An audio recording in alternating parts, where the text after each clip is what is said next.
Olá, como vai? Eu sou Celso Gioia, vim aqui hoje para falar com você sobre os 4 fatores que influenciam a sua vida.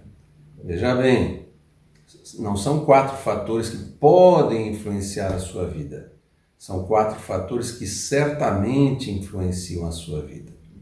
Por isso é bom acompanhar e entender tudo que eu estou falando.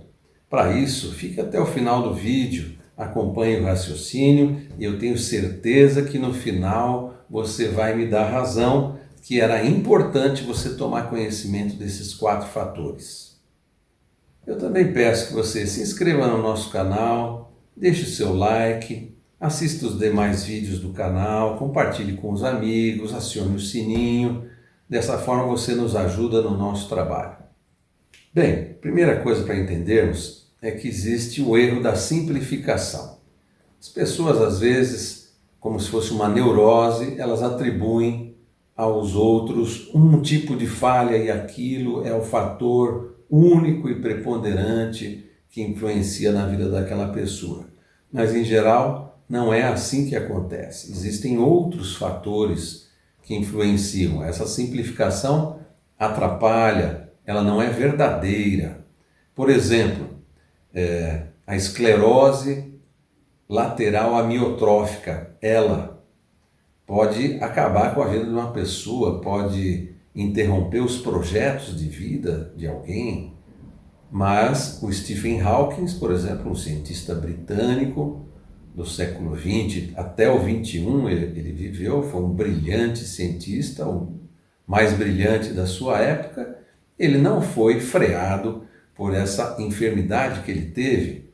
Ele conseguiu recursos internos para sobreviver mais tempo do que outras pessoas sobrevivem, ou seja, ele tinha um propósito maravilhoso de expor coisas que nunca nenhum outro cientista havia feito. E aí ele conseguiu vencer esse desafio que se apresentava na vida dele. Então, não podemos simplificar. O homem é um ser complexo, vamos entender efetivamente esses 4 fatores que vão influenciam na vida do homem. Bem, o primeiro deles é o fator genético. Naturalmente, a genética tem uma grande influência na nossa vida. Eu, por exemplo, sou branco, alto, tenho olhos verdes, coisa que eu herdei dos meus antepassados. Mas, por exemplo, dentro dos meus genes, existem as características do homem branco, mas existe também do negro, do oriental, do indígena. Já foi descoberto isso. Dentro das minhas características, a que prevalece é a branca, mas eu tenho a de todas as outras raças. Por isso, para que discriminar se nós temos dentro de nós o conteúdo de todas elas? Mas muitos veem essa questão genética como um fator único, preponderante. A genética vincula toda a vida da pessoa. Cientistas, essas pessoas que têm essa visão, filósofos também, são adeptos do inatismo, que significa que o homem já vem com qualidades inatas a ele que vão vincular a vida dele inteira.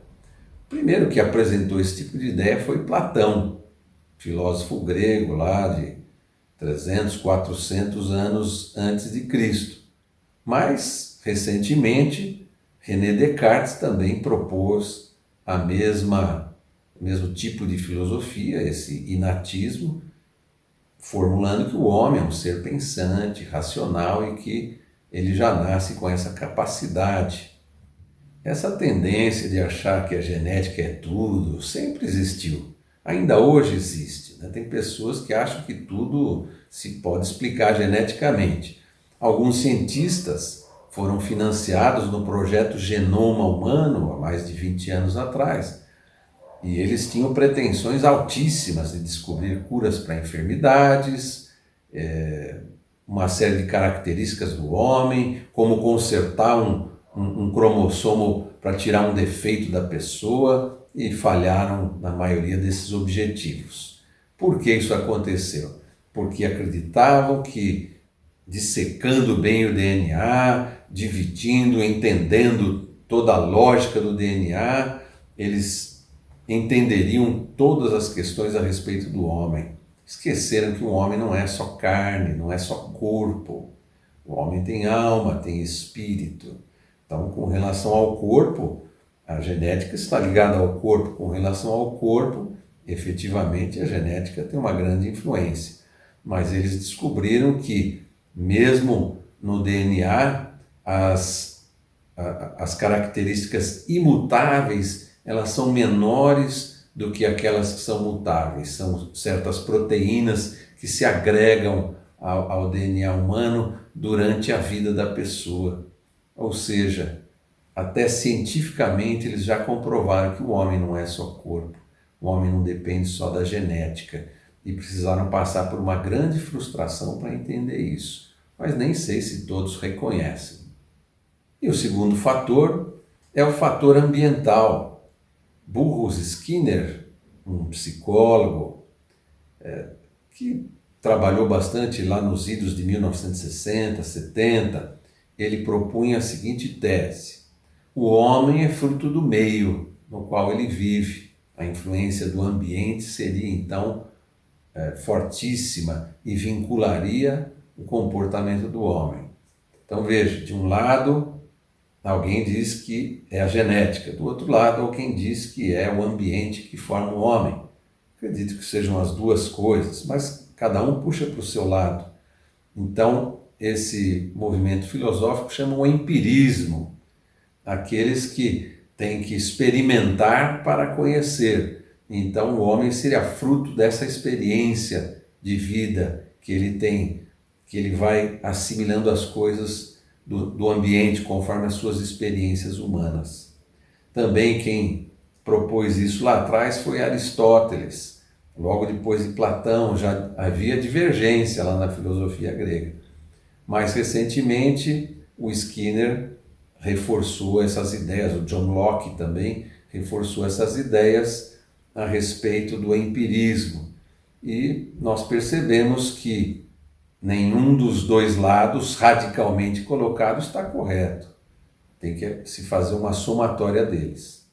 Essa teoria do empirismo diz que o homem é como se fosse uma folha em branco e aí ele vai escrever a vida dele sobre essa folha. É uma visão um pouco radical, né? Como se o homem não trouxesse nenhuma informação, tivesse que colocar todas ali nessa folha em branco. Esse tipo de pensamento também influenciou nos idos dos anos 60 e 70 do século XX, como eu falei, onde as pessoas pensavam assim: puxa vida, o meio é muito importante, então se nós conseguirmos mudar o meio, criar um ambiente propício, nós conseguiremos mudar os criminosos, transformá-los em boas pessoas, nós conseguiremos mudar os alienados, os desligados, aquelas pessoas que não produzem para que se encaixem na sociedade, mas frustraram. Por quê? Porque o homem não é só fruto do meio. O homem tem outras influências, outros fatores, como nós já vimos, a genética e o próprio ambiente. Os próprios cientistas já descobriram que o homem tem neurônios espelho, ou seja, neurônios que copiam, imitam aquilo que o homem observa. Ele é capaz de observar alguém fazer uma coisa e imitar aquilo. Ele está preparado para isso. O homem é um bom observador. Minha mãe, dentro da sua sabedoria popular, ela dizia assim: diga-me com quem andas que eu te direi quem és. Então nós já ouvimos muito isso, nós sabemos da influência que as amizades e os ambientes exercem sobre o homem. Lá na Bíblia, em 2 Coríntios 6,17, é dito para que nós saiamos do meio dos incrédulos, aquelas pessoas que são contrárias à nossa fé. Por quê? Para não recebermos a má influência. Então, a Bíblia confirma isso. Também lá no Salmo 1, diz para que o homem não ande segundo o conselho dos ímpios, não se detenha no caminho dos pecadores, nem se assente na roda dos escarnecedores. O que é isso? É se deixar influenciar pelo meio. Ande no meio que é compatível com você, porque ele vai te influenciar, mas aí você vai receber uma influência compatível com aquilo que você é, com aquilo que você busca na sua vida. Então, temos que a influência do ambiente é verdadeira, mas também não é preponderante, como alguns dizem. Também percebemos que o fator ambiental está ligado à alma.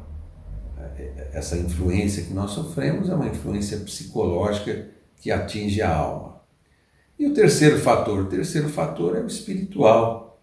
Se você já tem assistido os meus vídeos, você já percebeu que o homem é corpo, alma e espírito. Se existe a influência no corpo, que é a genética, na alma, que é o ambiente, existe a influência espiritual, o fator espiritual, sobre o espírito do homem. Naturalmente, os cientistas não reconhecem esse fator. Eles estão presos no próprio radicalismo, acabam defendendo as suas posições e não orientando as pessoas da melhor forma. Eles dizem que só existe aquilo que é comprovável, aquilo que você pode fazer uma experiência científica e comprovar. Nós sabemos que as coisas da alma já não são assim, quanto mais as do espírito. Então há cientistas que negam a própria psicologia, quanto mais as questões do espírito, as questões da fé.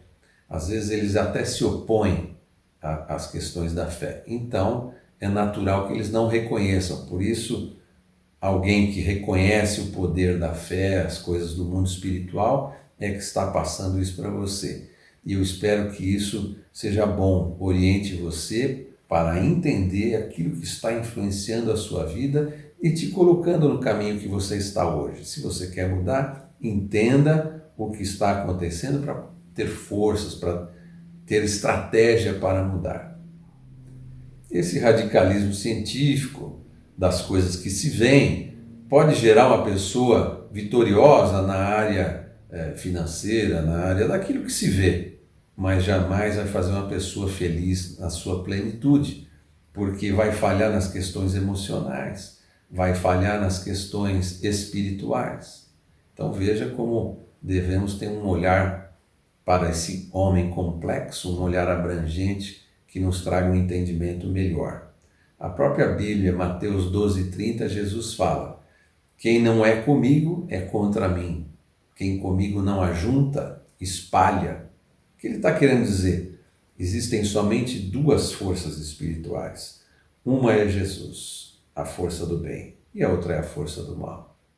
Não existe outra. Por que não existe? O homem não é uma força? Não, o homem não é. Ele é um ser complexo, ele é um homem da terra, mas ele também é um homem do céu, ele tem espírito. Mas o espírito, ele se enfraquece com o pecado. A Bíblia diz que nós somos enfraquecidos, o espírito do homem é enfraquecido pelo pecado, pelos delitos. Então, o homem chega num certo momento, ele se encontra enfraquecido. Ele precisa de que um outro espírito venha e o auxilie, o dirija, o guie. Então, o homem, mesmo que ele não queira, ele vai se servir de um espírito mais poderoso, mais forte, que o lidere. E o que vai acontecer? Jesus acabou de falar, se você escolher Jesus, a força do bem. Se você não escolhê-lo, o mal virá. Mesmo que eu não escolher, exatamente, porque quem não escolhe o bem, já escolheu o mal. E o mal virá espiritualmente e influenciará as decisões da pessoa que está influenciada pelo mal. Da mesma forma que se ela estiver influenciada pelo bem, vai tomar decisões melhores, vai ter mais fé para vencer os obstáculos, vai acreditar mais naquilo que está fazendo. Portanto, o terceiro fator é quem nós escolhemos para nos liderar espiritualmente. Essa escolha influencia muito. Se você escolher Jesus, você tem um compromisso de fazer aquilo que ele recomendou. Por exemplo, amar o próximo, agir com amor, com alegria, com paciência, todo o fruto do Espírito. Então, para você andar conforme esse Espírito, você vai ter que lançar mão das coisas desse Espírito. Da mesma forma que se você não escolhê-lo, você estará escolhendo o mal e você vai andar conforme as características do mal. Aí vem o pecado, aí vem as coisas ruins. Então, Você pode garantir um resultado mais imediato, porque é isso que o mundo traz, mas não duradouro. Você pode conquistar algo e não conseguir mantê-lo, como uma família, algo importante. A pessoa consegue ter, mas não consegue manter. Escolhendo o mal também, a pessoa pode pensar só em si mesma, mas ela nunca vai ter a certeza de ser amada. Ela pode se rebelar contra quem quer que seja, contra o que for, mas nunca terá a certeza de agradar a pessoa que mais a ama por conta dessa rebeldia. Então veja, essas escolhas são importantes também para influenciar na vida do homem. E o quarto fator, portanto, é o propósito. Como é importante alguém eleger ou entender o seu propósito nessa vida. Os três fatores são importantes. Nós vimos, um age sobre o corpo, alma e espírito. Eles juntos, conjugados, são força na sua vida. Mas o que adianta a força se você não tiver a direção? O propósito é aquilo que te coloca na direção da realização, da vitória, do triunfo. Sem propósito, a pessoa não sabe nem para onde está indo. Com propósito, ela sabe para onde está indo e não vai se deixar distrair por pequenas coisas no seu caminho.